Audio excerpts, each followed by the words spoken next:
नमस्कार, आप देख रहे हैं सिटी न्यूज। मैं सलोनी कश्यप। चलिए नजर डालते हैं आज की कुछ खास खबरों पर।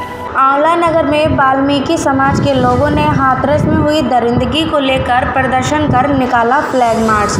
हाथरस में हुई दरिंदगी की घटना के मामले में प्रदेश सरकार के विरुद्ध लोगों ने आक्रोश व्यक्त किया।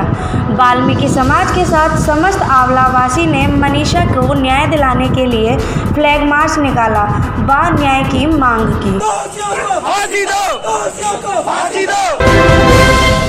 आज देश में बुरी तरीके से दुष्कर्म के मामले बढ़ते ही जा रहे हैं। लगातार दुष्कर्म के नए नए मामले सामने आ रहे हैं, मगर अभी तक किसी को न्याय नहीं मिल पा रहा है। ठीक उसी तरह दहेज उत्पीड़न की घटनाएं भी लगातार बढ़ती जा रही हैं। उन लोगों को भी न्याय नहीं मिल पा रहा है। बीते 20 सितंबर को बरेली के दौलतपुर में सालू के साथ पति और समेत अन्य ससुरालियों ने गला घोंटकर उसकी हत्या कर दी।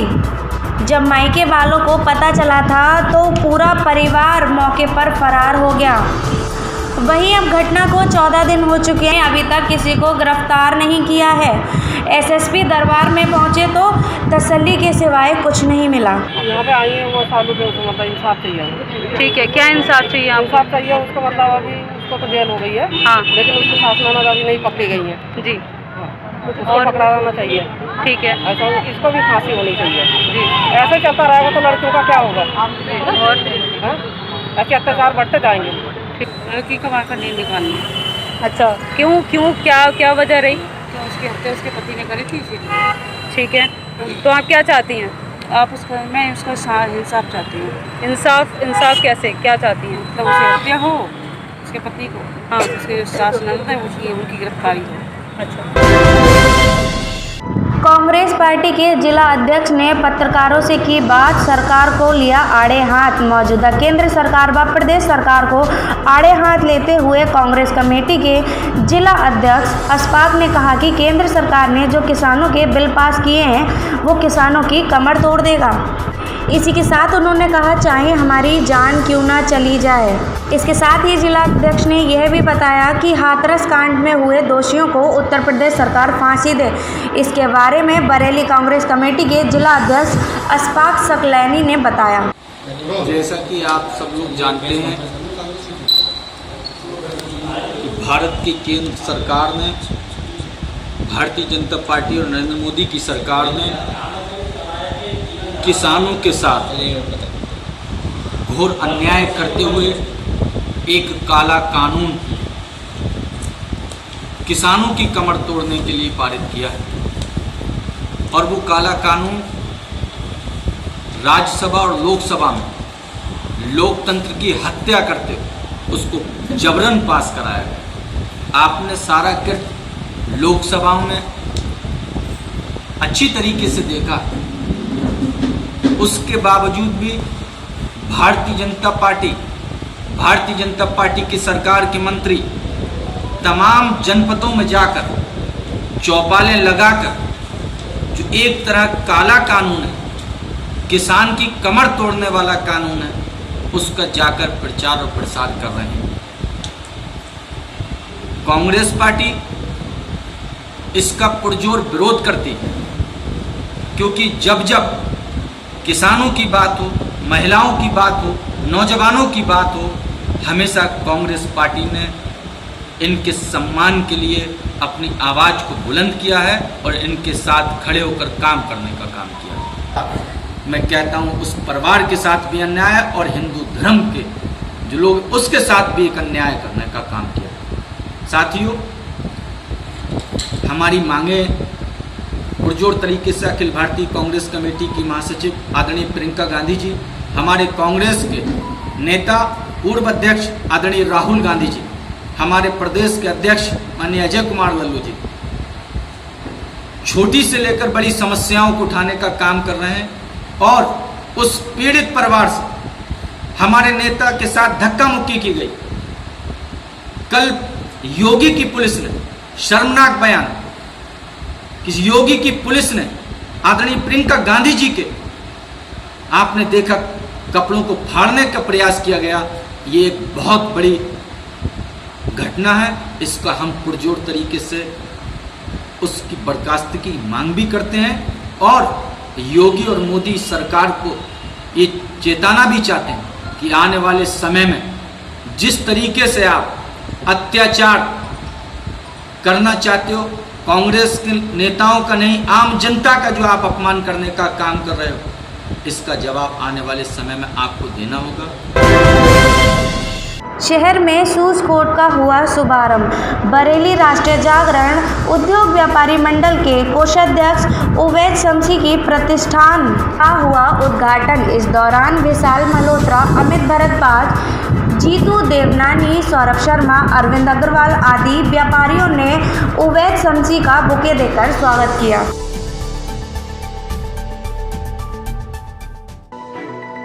मार्केट में जेंट्स का ब्रांडेड शोरूम खोला है यहाँ पर। यहाँ पर आपको रेड चीफ, लांसर, फ्यूरो और एडा वगैरह के टोटल वैरायटी मिलेगी।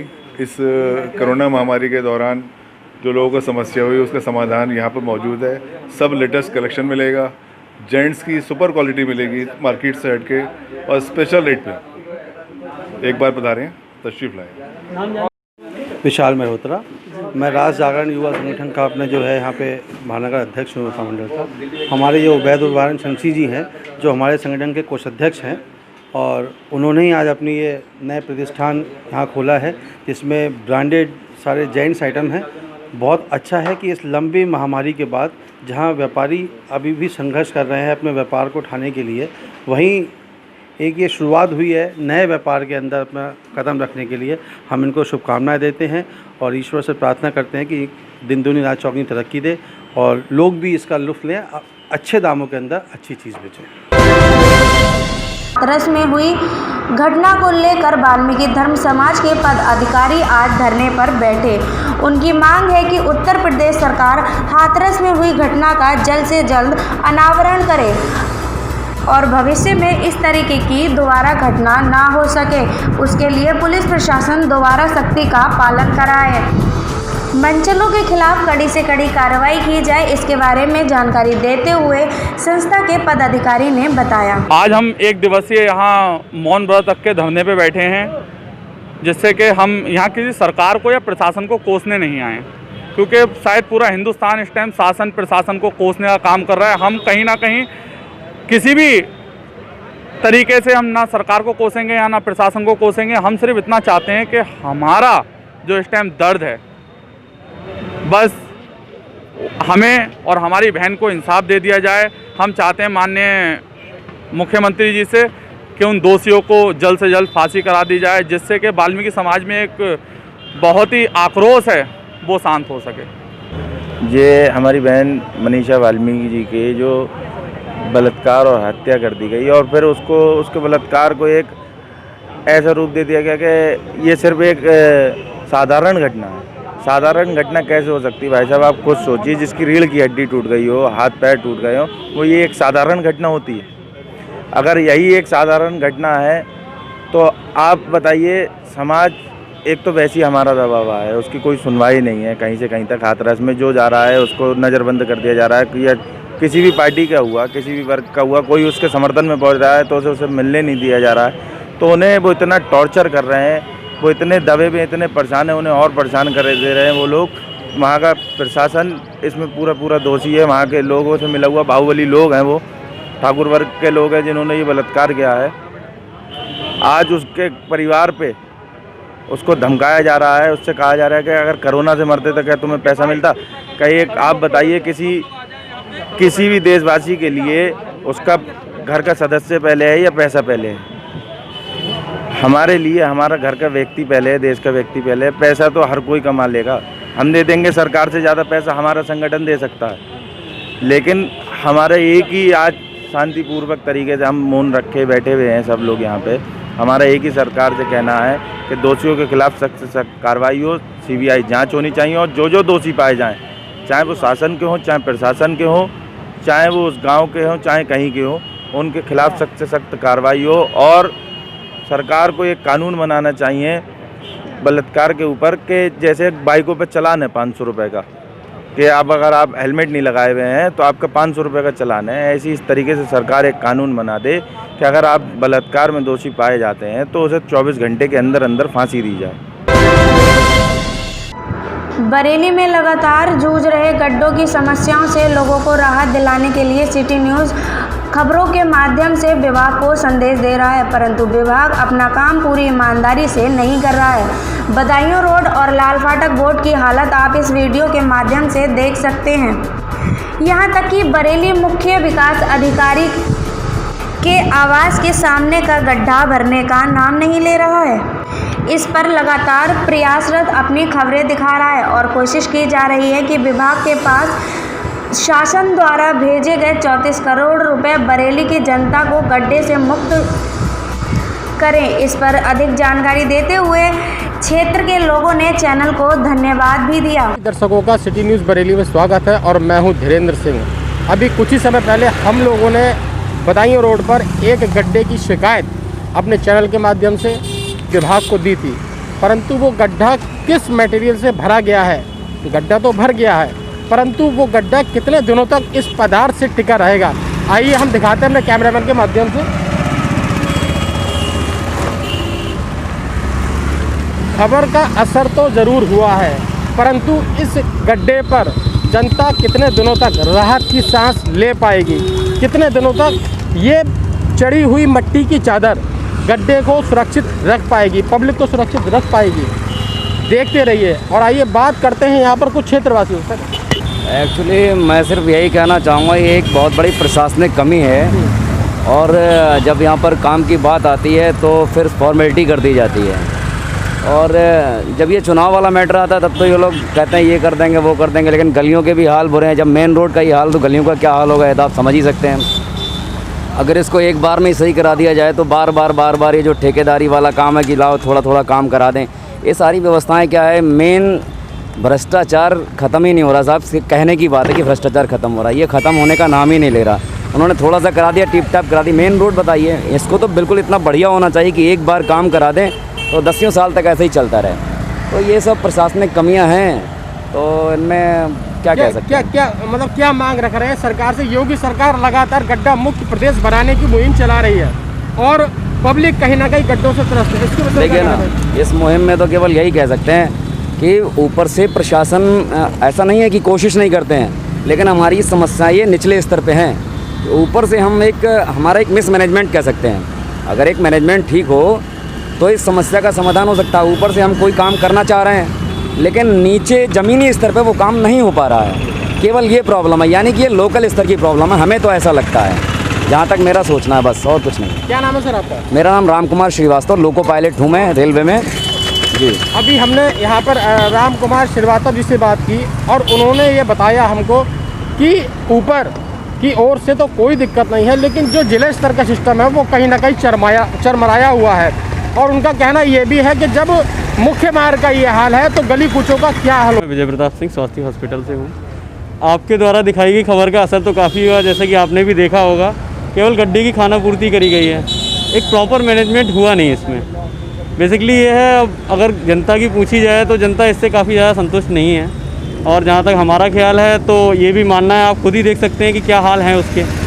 इसके अलावा तो बाकी तो सरकार को खुद ही देखना चाहिए। अगर कोई प्रॉपर मैनेजमेंट नहीं हो रहा है तो अभी 2 दिनों बाद वो फिर वापस वैसी हालत हो जाएगी। तो इसमें मेरा मानना ये है कि प्रॉपर मैनेजमेंट होना चाहिए था। बने रहिए मेरे संग सिटी न्यूज़ बरेली में, कैमरा पर्सन अमित पांडे के साथ मैं धीरेन्द्र सिंह, सिटी न्यूज़ बरेली। हाथरस में हुई बड़ी घटना के बाद बरेली पुलिस ने अब अपनी कमर कस ली है और लगातार महिलाओं पर अपराध को नियंत्रण करने के लिए अब एक्शन में आ चुकी है। इसका एक वाकया सीवीगंज थाना क्षेत्र में देखने को मिला है, जहां पर एक लड़की से छेड़छाड़ का मामला सामने आया है, जिसको तत्काल संज्ञान में लेकर पुलिस अधीक्षक रविंद्र कुमार ने तत्काल कार्रवाई करवाकर एफआईआर दर्ज कर ली और इसके साथ यह भी संदेश दिया कि अब महिलाओं पर अत्याचार बिल्कुल बर्दाश्त नहीं होगा।